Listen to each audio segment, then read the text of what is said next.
In almost every room, there are two types of people. One tries to be heard, the other doesn't. Most people assume the loud one has confidence. But if you observe carefully, the quiet one often has control, and control is more powerful than attention. Let's break down why. Most people talk to feel relevant.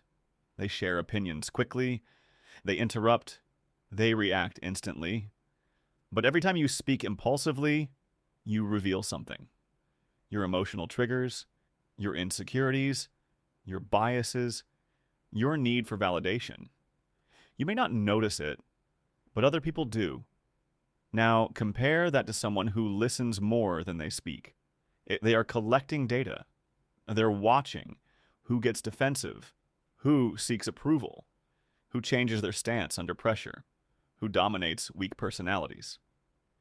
In social environments, information is leverage, and the person who knows more than they reveal always has an advantage. Practical shift. In your next group conversation, reduce your talking by 30%. Instead of preparing what to say next, observe. Who controls reactions? Who influences decisions? Who follows? You'll start seeing patterns immediately. And once you see patterns, you gain awareness. Awareness creates quiet power.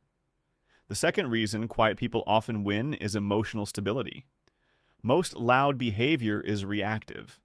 Someone challenges them, they respond immediately. Someone disagrees, they defend instantly. Someone insults them, they escalate.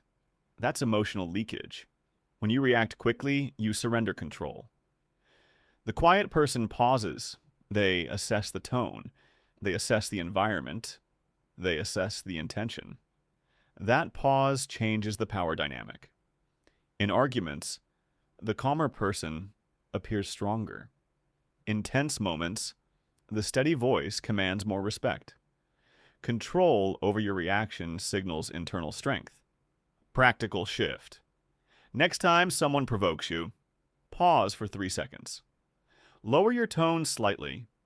Use fewer words, short sentences, clear statements.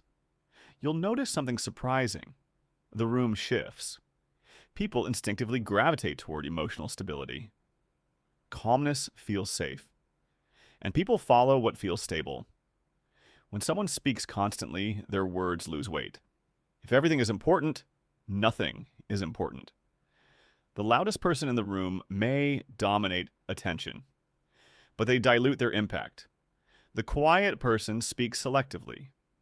And because they speak less, when they finally contribute, people listen. This is psychological scarcity. We value what is limited. Attention follows rarity. If you rarely interrupt, if you don't compete for validation, if you wait for the right moment, your words feel intentional. Practical shift. In meetings or group projects, let others exhaust themselves. Don't rush to fill silence. Then summarize clearly.